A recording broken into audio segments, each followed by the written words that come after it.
नमस्कार, IND 121 में आपका स्वागत है। मैं हूं आपके साथ नवीन पुरोहित और आज हमारे साथ चर्चा करने के लिए मौजूद हैं मध्य प्रदेश होमगार्ड के डायरेक्टर जनरल श्री मैथिली शरण गुप्ता जी। गुप्ता साहब, आपका बहुत बहुत स्वागत है IND 24 में। थैंक यू वेरी मच कि आपने ऐसा सोचा कि 121 में मेरा कवरेज करें। तो मैं होमगार्ड को लेके सामान्य जनमानस के मन में, आम जनमानस के मन में एक सहज अवधारणा है कि होमगार्ड माने जो अधिकारी हैं, वरिष्ठ नेतागण हैं, जनप्रतिनिधि हैं, उनके बंगलों की सुरक्षा संभालने वाले लोग। होमगार्ड्स के बारे में थोड़ा एक विस्तृत, होमगार्ड की अवधारणा क्या है, क्यों इसका गठन हुआ और इसका मूल कार्य क्या है? होमगार्ड का मतलब it is a civil force, public की फोर्स। इसका होमगार्ड का मतलब कहीं पे भी किसी के घर के गार्ड करने से कोई लेना देना नहीं है। देखिए, एक तो मैं आपको ये बताना चाहता हूँ कि जो होमगार्ड है एक स्वयंसेवी संगठन है बेसिकली। इसमें जो परिकल्पना है वो ये है कि आम जनता का आदमी जब भी आवश्यकता होगी उस समय जो है ना वो आके जुड़ेगा और जो उसको कार्य सौंपा जाता है वो काम करेगा।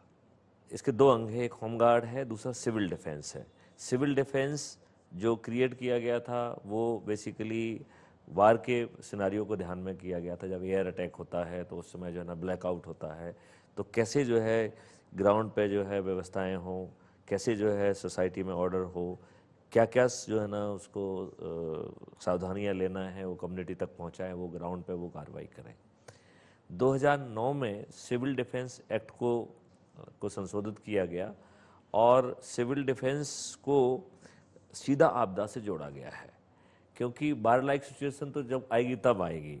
बाढ़ लाइक सिचुएशन के लिए जो है यदि आप करते रहेंगे और उसका यदि डे टू डे रिलेवेंस नहीं होगा तो वो संस्था अपना महत्व और अपना अस्तित्व खो देगी संभवतः। इस और बेसिकली जब भी कोई आपदा और आपत्ति आती है तो इसके दो चीज़ें बहुत महत्वपूर्ण हैं। एक तो हम सबको ये मानना चाहिए कि आप कितने भी शक्तिशाली क्यों ना हो, जो प्राकृतिक आपदा है उसका स्वरूप इतना विकराल होता है कि आम आदमी या मानव जाति उसका सामने कुछ भी नहीं है। उसी स्केल का जो है ना घटना यहाँ होती है और उसी स्केल की घटना बाहर होती है। तो अपने यहाँ पहले बहुत सारे लोग मरते थे।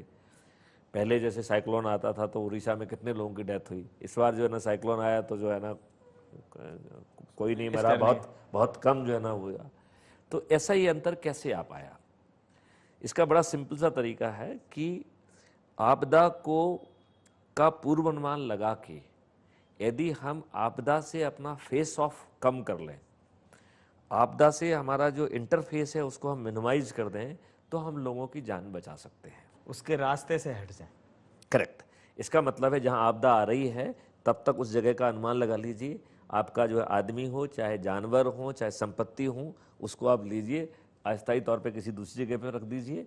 जब वो आपदा निकल जाए तो फिर आप अपनी जगह पे वापस आ जाइए। तो उस केस में आपको कोई कैजुअलिटी नहीं होगी।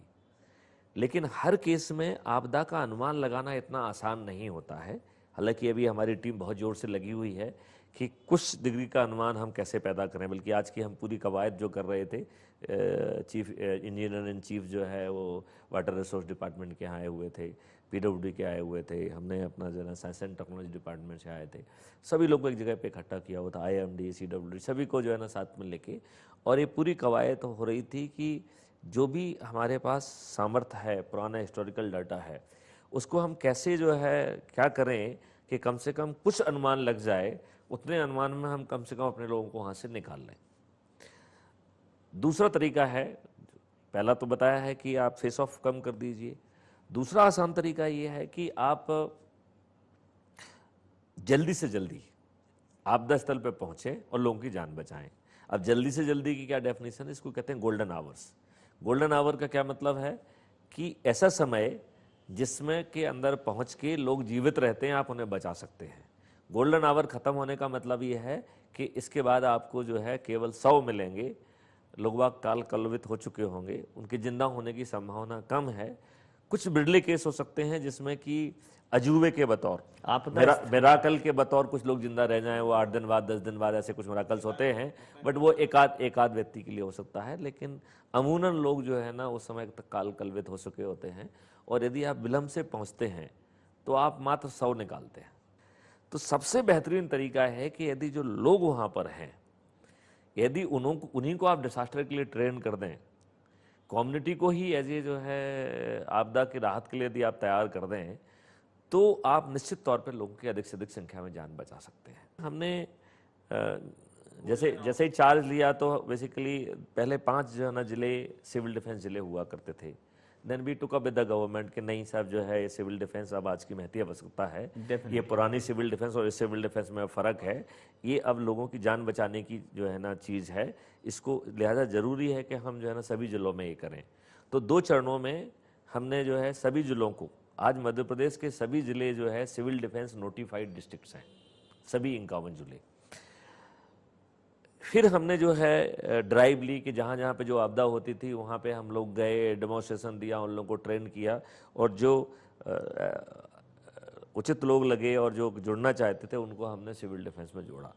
आज एक फख्र का विषय है कि मध्य प्रदेश में 1,10,000 जो है सिविल डिफेंस वॉलंटियर मौजूद हैं, और इस अभी जो हम आपदा में उनको ट्रेनिंग दे रहे हैं, ये संख्या बहुत जल्दी बढ़ के 2 लाख को क्रॉस कर जाएगी। ये सिर्फ वॉलंटियर्स ही हैं या हम उन ऐसी ऑर्गेनाइजेशंस को या ऐसी संस्थाओं को और संगठनों को भी चिन्हित कर रहे हैं? जैसे आपने कहा कि गैस सिलेंडर मंगाया, तो डेफिनेटली वहाँ आसपास के हॉस्पिटल्स की आपके पास जानकारी होगी, क्योंकि उन सब रिसोर्सेज को ह्यूमन रिसोर्स के साथ कनेक्ट करना ये भी एक बड़ी बात है। देखिए मैं आपको एक चीज़ बताऊं, जो आपदा की जो डेफिनेशन है या डिसास्टर की जो डेफिनेशन है, जो चीज़ आप स्थानीय संसाधनों से ना कर पाए वो आपदा है। तो इसका मतलब है कि जहाँ भी शक्ति उपलब्ध हो वो सब शक्ति इंटीग्रेट करना चाहिए, क्योंकि सामान्य परिस्थितियों में सामान्य साधनों से आप उसे नहीं कर सकते हैं। तो वो संसाधन जहाँ भी बैठे हों, अभी जिस मॉडल पे हम काम कर रहे हैं उस मॉडल का हमने नाम दिया है state command disaster command and response monitoring centre, यदि हिंदी में अपन कहेंगे तो राज्य आपदा कमांड एवं मॉनिटरिंग सिस्टम जी। ये एक बड़ा हॉलिस्टिक कॉन्सेप्ट है। इसमें ऐसा कोई भी अंग नहीं है जो छूट गया हो। जैसे होमगार्ड पहली लेयर, देन गवर्नमेंट के सभी डिपार्टमेंट, देन सभी एनजीओज, देन सभी फिलैंथ्रोपिक ऑर्गेनाइजेशन जो परोपकारी संगठन है, जैसे गायत्री परिवार, ये वो गुरुद्वारा मंदिर, जो भी जो आपदा के समय कल्याण से जन कल्याण के हित में आगे आता है, उस सबको समय के पहले जोड़ लेना, तो परोपकारी संगठन। देन जो है आपका ये महसूस किया कि अब बहुत सारी शक्ति जो है, एक समय हुआ करता था आप गांव में जाते थे तो एक स्कूटर मुश्किल से भी नहीं होता था, एक आध किसी भले मानस के, पहले तो साइकिल भी कम हुआ करती थी, फिर स्कूटर भी कम थे। आजकल जो देखा जाए तो बड़ी बड़ी गाड़ियों से लेके जेसीबीज जो है ना गाँव में खड़ी हुई हैं, डंपर, ट्रॉली, क्रेन्स, तो स्वरूप बदल गया है। लिहाजा ये महसूस किया कि यदि हम सिर्फ बाकी लोगों को जोड़ेंगे तो बहुत बड़ी शक्ति जो है कहीं ना कहीं छूटती हमने महसूस की, और बाद में वो आंकड़ों से भी सामने आई। वो हम कैसे आंकड़ों से सामने आई वो बाद में बताते हैं, लेकिन उन आंकड़ों के आने के पहले हम लोगों ने वो निर्णय ले लिया था। तो ये महसूस किया कि जैसे एज्यूम करिए कि पहले खराब रोड बनते थे, आप जो है ना गाँव के रोड में चलते थे तो जो है आप जो है ना आपकी रीढ़ की हड्डी हिल जाती थी। आज आप गांव के रोड पे चलते हैं तो आप 100 की स्पीड में भी आसानी से चल सकते हैं, इतने अच्छे रोड बन रहे हैं। तो किसने बनाए ये? उन ठेकेदारों ने बनाया जो वहीं कहीं रह रहे हैं। तो उन ठेकेदारों ने वो सब मशीनरी हासिल कर ली है जो जरूरी है। जैसे मैंने कहा है कि उनके पास जेसीबीज हैं, उनके पास क्रेन है, उनके पास ड्रिलिंग मशीन्स है, उनके पास जो है ना तोड़ने के स्पेशलाइज हैमर्स हैं। जिस क्षेत्र का काम कर रहा है उसके पास उस क्षेत्र के बहुत सारे स्पेशलाइज जो है ऐसे जो है ना इक्विपमेंट्स और एसेट्स आ गए हैं जो इवन सरकार के पास भी नहीं है। सो लिहाजा ऐसे सभी प्राइवेट इंस्टीट्यूशन, चाहे वो कॉलेजेज हों, चाहे जो है ना यूनिवर्सिटी हों, चाहे जो है ना ठेकेदार हों, जो भी हो, उन सबको जो है ना जोड़ लिया गया है और उसका हमने नाम दिया private institutions and private individuals. तो आज हमारे पास मध्य प्रदेश में 10 लाख से भी अधिक डिसास्टर रिलेवेंट वाहन हैं, और अभी हम लोग जो है ना एग्रेसिव इस मूड में जा रहे हैं कि उन 10,000 वाहनों को वो कहाँ पे स्थित हैं उनको हम जियो टैग कर दें, उनके ड्राइवर कौन है उसको जियो टैग कर दें, उसके मालिक कौन है उसको जियो टैग कर दें, जो सरकारी संसाधन है उसका ड्राइवर कौन है, उसका कंट्रोलर कौन है, उसका जो है ना डिस्ट्रिक्ट कंट्रोलर कौन है। तो अब सिस्टम क्या करेगा उसमें, सबसे पहले वो एक साथ, जैसे जहाँ से सूचना मिलती है वो इमीडिएटली उसको रजिस्टर कर सकता है। रजिस्टर करके कोई फॉक्स कॉल ना हो, उसे ये भी ध्यान देना होता। तो जैसे ही वो रजिस्टर करता है, सुपरवाइजर के पास वो खुल जाता है। तो सुपरवाइजर जब उसको रिसोर्स देने की बात करता है तो उसको वो सब रिसोर्सेज वहाँ दिखने लग जाते हैं और घटना स्थल भी उसको दिख रहा है। तो वो जो सबसे नज़दीक रिसोर्स है उसको वो डबल क्लिक करेगा तो वो खुल जाता है, उसमें उसका फोटो आ जाता है, उसके नंबर आ जाता है। अब आपके पास ऑप्शन है कि आप उससे बात करना चाहते हैं कि मैसेज देना चाहेंगे। तो ऑब्वियसली आप बात करना चाहेंगे इस केस में। तो आपने उससे बात की कि भाई हमको एक खबर मिली है कि आपदा हुई है, आपको मालूम है कि नहीं है? तो उसने कहा कि नहीं साहब मुझे तो नहीं मालूम है। तो बोले आपके तो आधा किलोमीटर दूर है, जाके देखो बताओ। तब तक उसने फिर दूसरे को भी कर दिया, क्योंकि उसको तो सब रिसोर्सेज दिख रहे हैं ना, कौन कहाँ स्थित है।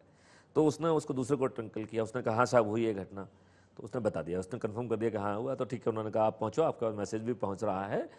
अब उसने जो है ना, जैसे उसको खोलेगा तो उसको अब उसने डिसाइड किया कि साहब उसको यहाँ पे 200 वॉलंटियर भेजना है। तो सिस्टम जो नियरेस्ट 200 वॉलंटियर है उनको वो आपको दिखा रहा है, वो दिख रहे हैं आपको वॉलंटियर्स वहाँ पे। और विद कॉन्टेक्ट अभी नंबर। आपको दिखाएंगे यहाँ पे, जी जी। जो मैं कह रहा हूँ वो ग्राउंड पे है। अब उसने जो है ना डिसाइड किया कि हमको, अच्छा सिस्टम ये भी कैलकुलेट करता है कि चूंकि इससे वॉलंटियर हो सकता है कि आपने 100 वॉलंटियर्स कॉल किए, ग्राउंड में 20 पहुंचे, ठीक है ना। तो एक सिस्टम जो है ना बैक एंड पे एक इनकी रिडंडेंसी कैलकुलेट करता है और हर क्षेत्र के लिए अलग अलग डायनामिकली कैलकुलेट करेगा वो। तो जैसे एज्यूम करिए 100 वॉलंटियर चाहिए और यदि मान लो वहाँ 20% पहुँचते हैं तो वो 5 के फैक्टर से मिला के 500 वॉलंटियर्स जो होंगे उनको मैसेज देगा, क्योंकि उसको वो बैक एंड पे कैलकुलेट कर रहा है वो कि इतना आता है। इतना आता है। और वो उसको डायनामिकली कैलकुलेट कर रहा है। जैसे जूम करिए, जैसे जैसे लोगों की श्रद्धा बढ़ेगी, हो सकता है अभी 20% पहुंच रहे हैं, फिर 30% पहुंचे, फिर 60% पहुंचे, तो वो हर बार 5 से मल्टीप्लाई नहीं करेगा। यदि 60 का हो जाएगा तो वो 10/6 करके उससे मल्टीप्लाई करेगा। और यदि मान लो फिर 90% पहुंच गए तो फिर वो 1/0.9 लगा के फिर उससे करेगा। सो वो डायनेमिकली उस रिडंडेंसी को कैलकुलेट करके उन लोगों को जो है ना वहाँ के मैसेज जाएगा कि साहब ये घटना हुई है, आप वहाँ पहुँचो। फिर सिस्टम उसको ट्रैक करना चालू करेगा कि आप चले कि नहीं चले। जैसे ही आप चलना चालू करेंगे तो सिस्टम विल रिकॉग्नाइज एंड आपका कलर बदल जाएगा। अब मान लो अधीन करिए कि आप नहीं चले, तो हमारे पास ऑप्शन है कि हम आपको ट्रंकल करें, क्योंकि हमें डबल क्लिक करना है और हम आपसे बात कर सकते हैं। हमें आपके लिए नंबर कुछ याद करने की जरूरत नहीं। तो चूंकि आपका रंग नहीं बदला, मैंने क्लिक किया तो हम आपको से बात कर सकते हैं। अब उसको ये डिसाइड करना है कि वो उससे बात करना चाहता है कि ये मान रहा है कि नहीं उसको कोई प्रॉब्लम होगी, उसको उससे बाद में बात करेंगे। हमें अच्छा हमारे 10 रिसोर्सेज नहीं गए हैं तो हम एडिशनल 10 रिसोर्सेज को भेज दें। तो उसने जैसे एज्यूम करिए कि पहले 1 किलोमीटर के दायरे के जो है ना 200 लोग भेजे, फिर उसने जो है ना 10, 15 या 20, 25 जो भी और भेजना है, उसने कहा कि साहब 1.2 पे उतने बचे हुए और जो है ना और उनको पुश कर दिया। So that message could be that way. ऐसे ही फिर वो डिसाइड करेगा कि कौन सी इक्विपमेंट भेजना है, क्रेन भेजना है तो 2 भेजना है, 5 भेजना है, तो पास में कौन सी क्रेन है, उन्होंने कहा आधा किलोमीटर के पास की ट्रेन, तो वो भेज दी उसने। ट्रैक्टर कितने भेजना है, ट्रॉली कितना भेजना है, एम्बुलेंस भेजना है, फलाना भेजना है। फिर जो है वो वॉलंटियर्स जो है 8 भागों में बांटे गए हैं उनको। जैसे एक रेस्क्यू है, दूसरा जो है फर्स्ट एड है, तीसरा जो है वो 3 एलिमेंट को जोड़ के बनाया है। बेसिकली ये देखा गया है कि जब भी कोई आपदा होती है, हम सब लोग कौतूहलवश उसको देखने जाने की बहुत जिज्ञासा रखते हैं, वो देखने के लिए पहुंच जाते हैं, दर्शक हो जाते हैं। बेसिकली जिसको कहते हैं डिसास्टर टूरिज्म टाइप की, हम अपनी जिज्ञासा को रोक नहीं पाते हैं और वहाँ चले जाते हैं, है ना। जैसे आप पेटलाबाद की घटना देखें तो लार्जली एक छोटा सा एक्सप्लोजन हुआ था पहले, लोग बाग देखने पहुंचे और तब तक जो है ना बगल में जो एक्सप्लोसिव रखा था वो एक्सप्लोड हो गया और लोग बाग ज़्यादा संख्या में इसलिए मारे गए क्योंकि वो लोग वहाँ पे देखने पहुंचे थे। यदि लोग बाग वहाँ देखने नहीं पहुंचते तो शायद वो कैजुअलिटी फिगर कम होता। दूसरा कई बार ये होता है कि जब कोई घटना घटित हो जाती है तो लोग बाग क्षुब्ध होते हैं, उनको पूरी जानकारी नहीं होती है। हो सकता है कि प्रशासन की कमी भी हो या नहीं भी हो, लेकिन वो उग्र होते हैं और कई बार उग्रता में जो है ना वो ऐसे कदम उठाते हैं जिससे आपदा प्रभावित होती है। तो उस क्राउड को नियंत्रण करने का भी सोच है उसमें। देन जैसे आप जब जाते हैं तो हम सब लोग जैसे देखने के लिए पहुंच गए तो ये ध्यान तो देते नहीं कि हम अपनी गाड़ी कहाँ खड़ी कर रहे हैं, जहाँ छोड़ा और चले गए तब। तो कई बार हम स्वयं जो है वो रास्ते में ऐसे व्यवधान पैदा कर देते हैं जिसके कारण जो आपदा से संबंधित वाहन है, चाहे एम्बुलेंस हो या और कोई फायर ब्रिगेड हो या जो भी संसाधन वहाँ भेजना है, उसके लिए वो बाधा पैदा करते हैं। तो ये 3 एलिमेंट हैं, perimeter security, crowd control and disaster traffic. They will take care कि ये खाली रहे। देन जो है देयर विल बी एक लॉजिस्टिक एंड एडम यूनिट जिसमें इंसिडेंट कमांडर, उनमें से जो एक लेयर हम क्रिएट करेंगे, जो इसमें से ज़्यादा अच्छे लोग होंगे हम उनको इंसिडेंट कमांडर डिक्लेयर करेंगे, और वो उनका डिस्ट्रीब्यूशन चारों तरफ ठीक ठाक हो ये भी ध्यान में रखना पड़ जाएगा। तो जो इंसिडेंट कमांडर है वो लॉजिस्टिक एंड एडम पे जनरली कंट्रोल ज़्यादा करेगा वो, और वो ये एनालाइज करेगा कितने लोग पहुंच गए हैं, क्या एडिशनल वॉलंटियर्स तो नहीं चाहिए या कोई स्पेशल इक्विपमेंट तो नहीं चाहिए, तो वो 1079 पे उसको खबर देगा और खट से जो है ना वहाँ जो स्टेट कमांड सेंटर है वो बटन दबा के जो चीज़ पहुँचाना है वो वहाँ पहुँचा देगा। ये तो जैसे सर ये तो उसका मैकेनिज्म हुआ, जो अपग्रेडेड मैकेनिज्म आपने अभी जिसको विस्तार से समझने की कोशिश करेंगे तो निश्चित रूप से, लेकिन मैं ये भी जानने की कोशिश कर रहा हूँ कि चूंकि जब इतना विस्तृत ये इसकी अवधारणा है तो क्यों नहीं इसको एक ऐसे एजुकेशन के मतलब इसको शिक्षा से जोड़ा जाए, समाज से जोड़ा जाए कि समाज में इसको लेके इतनी जागरूकता फैलाई जाए कि ज़्यादा से ज़्यादा लोग जुड़ें, जैसे फॉरेन कंट्रीज में होता है कि डिजास्टर मैनेजमेंट के लिए लेकिन सिविल डिफेंस आप ये बताइए इतने कम समय में 1,10,000 लोग जुड़े हैं तो कहीं ना कहीं वो जागरूकता तो दिखा रहा है। ये संख्या जो है ना, जैसे हम जो 10 लाख वॉलंटियर्स, सरकार को इस दिशा में और ज़्यादा करने की ज़रूरत है आपके डिपार्टमेंट के साथ मिलके, क्योंकि ये बात माननीय हमारे मुख्य सचिव महोदय उन्होंने भी ये बात कही थी कि साहब इसको तो बहुत जल्दी पॉपुलराइज करने की ज़रूरत है। आई सेड कि हाँ सर जरूरत क्योंकि हमारे पास बहुत सारे प्रचार प्रसार से संबंधित सब्जेक्ट आते हैं।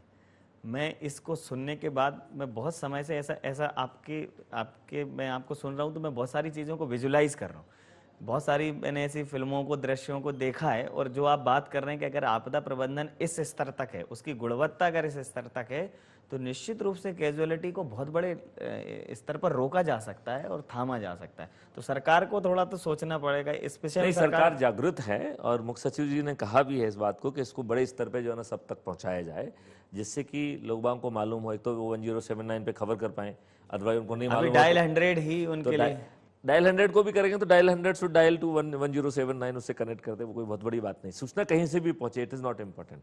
हमने जो सिस्टम बनाया है it is multi layered system, 1079 से आ जाए, 100 से आ जाए, हमारे जो कंट्रोल रूम के नंबर उसमें आ जाए, व्हाट्सएप से आ जाए, फेसबुक से आ जाए, ट्विटर से आ जाए, जिससे आ जाए, किसी से पोर्टल से आ जाए, हमें सिस्टम को एक्टिवेट करने के लिए समय मिलना चाहिए, दैट्स द ओनली थिंग। सो कहीं से भी हम जितने जल्दी हमारे पास सूचना पहुंचेगी, हमें निकटतम व्यक्तियों को वहाँ पहुँचाना है। स्पेशलाइज्ड फोर्सेस भी रस करेंगी, लेकिन हम स्पेशलाइज्ड फोर्सेस की तरफ देखना नहीं है हमें, वो जब तक पहुँचेंगे तब तक हमारे लोग आधा काम कर चुके होंगे, 60% काम कर चुके होंगे।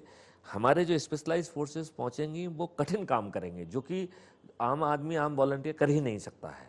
उनके पास स्पेशलाइज इक्विपमेंट होंगे, स्पेशलाइज चीज़ें होंगी। बड़ी जल्दी से हम जो है ना अपने स्पेशलाइज लोगों को तैयार करने में, उनको इक्विप करने के लिए बहुत सख्ती से लगे हुए हैं। मेरे ख्याल से ईश्वर ने चाहा तो इसी महीने में, मतलब इस महीने मतलब अगले महीने तक हमारा जो SDRF और होमगार्ड है वो रीजनेबली इक्विप्ड होगा। हम ये तो नहीं कहेंगे कि बहुत ज़्यादा इक्विप्ड होगा, क्योंकि आवश्यकता बहुत ज़्यादा है और हर तरीके की आपदा अलग अलग तरीके के स्पेशलाइज इक्विपमेंट के विजुलाइजेशन करती है। लेकिन जो आपदा मध्य प्रदेश के लिए ज़्यादा रिलेवेंट है, हमने उनको पहले प्रायोरिटाइज़ किया है और धीरे धीरे हम बाकी क्षेत्रों में भी जाएंगे, क्योंकि हम सेंटर में हैं। इवन यूरेनियम या कोई मटेरियल भी जा रहा है, उसका ट्रक का यहाँ एक्सीडेंट हो जाता है तो हमको उसको झेलना पड़ेगा। तो क्या हमें उसकी झेलने की क्षमता है? अभी कुछ दिन पहले एक साथ 2 एक्सीडेंट हुए थे, जिसमें हमने 5 गाँवों को, सिवनी के पास एक्सीडेंट हुए थे, 5 गाँवों को खाली किया था। उसमें प्रोपेन गैस जा रही थी और प्रोपेन गैस का जो है ना वो सिलेंडर लीक करना चालू कर दिया टैंकर। कोशिश किया पहले कि उसको रोको, वो नहीं हो पाया। देन हमने IOCL की टू टीम जो जबलपुर के और आसपास थी उनको वहाँ मूव किया। दे वर इग्नोरेंट के क्या करना चाहिए। फिर हम लोगों ने IOCL के मथुरा सेंटर से बात की, वहाँ से हमने एक्सपर्टाइज उसको निकाला कि क्या होना चाहिए। तो उन्होंने बताया कि साहब इसमें आप पानी का यूज़ कर सकते हैं थोड़ा सा, लेकिन ध्यान रखना पड़ेगा यदि टैंकर पर पानी गिरेगा तो टैंकर ब्लास्ट कर जाएगा। सो देन हम लोगों ने वहाँ पे एक बड़े घेरे में पूरा ट्रैफिक बंद कर दिया। वहाँ जो गांव स्थित थे उन गाँव को, लोगों 5-6 गाँव को खाली कराया और टैंकर को सेफ एनवायरनमेंट में जो ना लीक होने दिया, जिससे कि वो लीक हो जाए और जो आग लगने की जो संभावना है उसको कम कर दिया जाए। कोशिश की गई कि कोई मोबाइल वाला पास में ना जाए, जिसकी बातचीत से भी वो ट्रिगर हो सकता था। और एक बड़ी फख्र की बात है कि दोनों घटनाओं में, जो कि एक ही सप्ताह में 2 घटनाएं हुई थी, दोनों ही घटनाओं में बिना किसी बड़ी आपदा में कन्वर्ट हुए हम उसको बचा सके। एक दिन की बात है, पिछले जो है बाढ़ के समय की बात है, कलेक्टर जो है ना सुरपुर का फ़ोन आया कि सर जो है कुछ करिए हमारे लिए। मैंने कहा क्या हो गया है? बोले हमारे 2 गांव डूबने वाले हैं। ओह, तो मैंने कैसे? बोले साहब वहाँ से पानी आ गया है और ये लेवल है और इतने। तो हमने कहा अच्छा बताइए लीड टाइम कितना अवेलेबल है? तो ये सेट के सर 24 घंटे हैं। अरे मैंने कहा 24 घंटे में तो अपन बहुत कर लेंगे, क्यों परेशान हो रहे हैं? And last year we moved full 2 villages including animal from Sheopur district to the safe area, और 3 दिन बाद then they will first face off कर दिया फेस ऑफ। जो मॉडल की बात कर रहे हैं we have done partly last year. जी जी now we are doing in much more systematic and faster way. चीज वही है, रिकवरिंग अच्छा, और गोल्डन दूसरी बात ये आवर्स। है कि जैसे मान लो शिवपुर के केस में हमको 24 घंटे का समय था। We may not be as lucky as Shivpur, सही बात है। क्योंकि समय हमको आपदा इतना समय नहीं देती है Very कि आप true. आसानी से काम कर लो। जी, जी। उसमें हम काफी आसानी से काम कर सके, लेकिन 24 घंटे का बहुत समय था। और लेकिन यदि हमको 1-2 घंटे का भी समय यदि मिलता है और यदि हमारा सिस्टम जागृत है तो हम उसे कर पाएंगे। तो सिस्टम में केवल टेक्नोलॉजी का यूज नहीं हो रहा, सिस्टम में वो ताकत और मसल पैदा की जा रही है कि ग्राउंड में शक्ति हो। जी, अब जैसे जिन वॉलेंटियर्स को जोड़ा जा रहा है उनके प्रशिक्षण के लिए, अब जैसे अभी जो है हमें 1,10,000 लोगों को शिक्षित करना था, हमने डीपीआर वगैरह भी सबमिट किया, जैसे प्रक्रिया होती है। और संसाधन शासन के पास भी पैसे की कमी है, बीसेट के नहीं साहब होना चाहिए। फिर चीफ सेक्रेटरी साहब ने कहा कि नहीं आप 50,000 को पहले कर लीजिए। So we said okay, in first phase 1 में हम 50,000 लोगों की ट्रेनिंग करेंगे। We are in it. संसाधन अपेक्षा करते हैं कि आते रहेंगे, लेकिन we are not waiting for any संसाधन, we are pushing for that. Bill का सेटलमेंट है जो होता रहेगा, क्योंकि एक आपदा का चीज़ है, इसको वेट नहीं कर सकते जी। तो यदि देखा जाए तो इसकी रूपरेखा आज पैदा नहीं की है, हमने लगभग 4 महीने पहले हमें इसकी तैयारी करना है, ये हमने चालू किया था। जब जो है ये बड़ा हिम्मत का काम है, जब मैंने अपने सभी डिस्ट्रिक्ट कमांडेंट्स को उठा के ट्रेनिंग में भेज दिया। ये करेजियस काम है, पूरा जिले को, पूरे सब जिलों को जो है ना शीर्षहीन करके और आपने एक रिस्क लेके उन लोगों को भेजा। उनको हमने एक्सटेंसिव 21 दिन की एग्रेसिव ट्रेनिंग दिलवाई, वो भी एक्सपर्ट एजेंसी के द्वारा कोलकाता में। जब वो यहाँ आ गए तो फिर हमने उस कोर्स को 5 दिन में कंप्रेस किया। जो फैमिलाइजेशन और जो इस तरीके के जो नॉलेज वाले पार्ट हैं उसको थोड़ा सा कट करके और कंसाइज करके 5 दिन में उसी लेवल की एक्सपर्टाइज, वो थोड़ा सा कंफर्टेबली 10 से 5 में करते थे, हमने सुबह 7 से 7 तक किया क्योंकि समय कम था। और हमने उसी लेवल की एक्सपर्टाइज को पैदा किया और लगभग 6,000 लोगों को ट्रेन किया हमने। 50 से 6,000 को बिफोर सिंगस्ट देखा जाए तो हमारी क्षमता का एक ट्रेलर था, and it was conceived that way. यदि आप उसको बारीकी से देखें डेफिनेटली तो एक कैपेबल व्यवस्था का परिचायक था। वहाँ छोटी मोटी जो अभी एक दुर्घटना भी हुई, जो आपदा भी आई, उसको बहुत अच्छे से मैनेज किया गया। गोल्डन आवर्स में आप थे वहाँ, ये अब मेरे को समझ में आ रहा है कि वो कैसे मैनेज हुआ। करेक्ट। तो उसमें बहुत सारे ऐसे हुए लोग जो डूबे, उनको डूबने के रास्ते में ही निकाल के उनको सीपीआर देके बचा लिया गया। एंड ऐसी की संख्या जो है ना 2-4 नहीं है, 700 से ज्यादा है। ओह, और मेरे ख्याल से लोग बाग भी थोड़े से जरा लापरवाही हो गए, तो उन्हें लगता होगा कोई बचाने के लिए बैठा हुआ है। संभवतः यदि मान लो हम नहीं होते तो शायद वो भी इतनी रिस्क नहीं लेते। जी जी। तो कई बार हो सकता है हमारी प्रेजेंस भी उनको थोड़ा सा लापरवाही बना रही हो, आई डोंट नो, बट इनकी संख्या काफी बड़ी है, मतलब 600-700। नहीं, इस बार वहाँ मुझे लाइफ गार्ड बहुत दिखे, तो मैं ये चूंकि डेफिनेटली आजकल मीडिया का रुझान उस तरफ कम है, ऐसी बातों की तरफ, तो मेरे दिमाग में तब से था कि क्या ये होमगार्ड का काम है। इतनी बड़ी यूनिट, इतनी बड़ी टीम काम कर रही थी, कई स्वयंसेवी संगठन थे, किसने उनको मोटिवेट किया, कौन उनको एक प्लेटफॉर्म पे लाया? भाई हर कोई अच्छा करना चाहता है, बट प्लेटफॉर्म पे ले कौन ऐसा सोच सकता है बोले? अभी वो समझ में किसी को तो सोचना पड़ेगा डेफिनेटली सर। तो ये एक बहुत बड़ा मतलब आपका प्रैक्टिकल हो गया है। उसमें जो है ना इट वाज इन 3 लेयर्स। जी। आपको जान के ताज्जुब होगा कि जब वो ड्यूटी बदलती थी तो वो हर दिन जो है ना महाकाल के नाम से शपथ लेते थे कि मैं शपथ लेता हूँ ऐसा करके। एंड जिसने भी उस शपथ लेने वाले सीन को देखा वो अपने आप में एक सीन था। ओह, देन वी रियलाइज कि हम जो शिफ्ट चेंज करते हैं, क्योंकि लोगों का जो स्पान ऑफ अटेंशन है, मतलब बहुत छोटी छोटी चीज़ों पर ध्यान दिया गया है, स्पान ऑफ अटेंशन बहुत कम होता है। और हम क्या सोच रहे हैं कि यदि आदमी कोई गिर रहा है तो हमारा व्यक्ति देख के उसको छलांग लगा जाए, दिस वाज द एक्सपेक्टेशन। तो क्या ये काम कोई व्यक्ति 8 घंटे तक कर सकता है? नहीं कर। सो 20 सेट के 2-2 घंटे में बदलो। अब 2 घंटे से बदल के जाएंगे तो जो है ना वो पहले जो है ना पुल के पास जाएंगे, वहाँ पे बोट आएगी, जाएंगे तो 15 मिनट उसी में खर्च हो गए। तो 2 घंटे में यदि हमने बदलने में 15 आधा घंटे खत्म कर दिए तो 1.5 घंटे तो वैसे ही बचे मिले। So that we devise a water route for changing, and that has become a sight to be seen. जब हमारे आदमी छलांग लगा के जो है ना, they will go on the boat and they will come from the boat and they will do it a very simultaneously. तो अपने आप में ये बड़ा दर्शनीय दृश्य बन रहा था। अब जो अब ये ट्रेनिंग का जो प्रशिक्षण का काम है और उनको उनको उनको मोटिवेट करने का काम है, इसके लिए एक बजट की ज़रूरत है और सरकार को मैं समझता हूँ इस दिशा में ज़्यादा सोचने की ज़रूरत है, क्योंकि अगर सिविल डिफेंस तैयार हो गया, कई कंट्रीज ऐसी हैं कि उनका सिविल डिफेंस इतना स्ट्रांग है कि उनको आर्मी और वो सब सेकेंडरी हो जाते हैं उनके लिए। तो और जिस हिसाब से आपने ये सब चीज़ें सोची हैं, तो आपको क्या लगता है कि सरकार के सामने ये जब डेमो आया है? हम लेके गए हैं जी और हमारी चूंकि सरकार बहुत ही संवेदनशील है, तो मुझे इस बात में कोई संकोच नहीं है कि जो है ना शासन जल्दी ही उसको स्वीकृत करेगा, क्योंकि वह आज की आवश्यकता है और उसके लिए जो है धन की कमी नहीं होना चाहिए। जी जी क्योंकि यदि हमने एक लाइफ भी बचा ली तो बहुत बड़ी बात हो। यहाँ तो हम हजारों की संख्या में लाइफ बचाने की बात करें, वो हम वी आर डिटरमिन्ड एंड कृत संकल्पित हैं कि हम इसमें बचा के दिखाएंगे। तो जो हम कह रहे हैं कि हम जो ना सर्पदंश से और लाइटनिंग से और इससे हम लोगों को बचाएंगे, इसके पीछे बहुत सख्त और सोची हुई जो है निश्चित रूप परिकल्पना है, जिसके कारण हम कॉन्फिडेंस से कह रहे हैं कि हम ऐसा कर पाएंगे। और वो सिर्फ कहने का, जवान से कहने वाली बात नहीं है, वो ग्राउंड वो परिकल्पना सर आपकी आपके इस जिस हिसाब से आपने इसको परिभाषित किया है, मतलब निश्चित रूप से होमगार्ड के विषय में मेरी सोच तो पूरी तरह से बदली है। आम जनमानस की भी सोच बदलेगी और इस समय सीमा में, जो इस कार्यक्रम की समय सीमा है, उस समय सीमा में मैं अपने आप को ठगा सा महसूस कर रहा हूँ कि अभी मुझे बहुत जो जानने की ज़रूरत है, जो निश्चित रूप से हम आगामी फेज़ में जानेंगे। तो जिस प्रकार से आपने विभिन्न मुद्दों पर और इस प्रदेश को सिविल डिफेंस की एक नई परिभाषा के साथ जोड़ा है, होमगार्ड्स को जिस प्रकार से परिभाषित किया है, लोग समझेंगे कि होमगार्ड्स उनके जीवन का एक महत्वपूर्ण घटक है।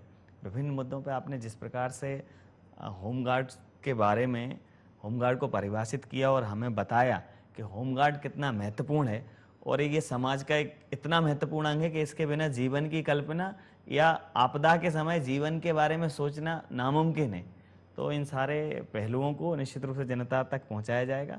आपने हमसे इस विषय में अपनी जो एक्सपर्ट व्यू हमें रखे, हमारे साथ साझा किए, उसके लिए आपका बहुत बहुत धन्यवाद।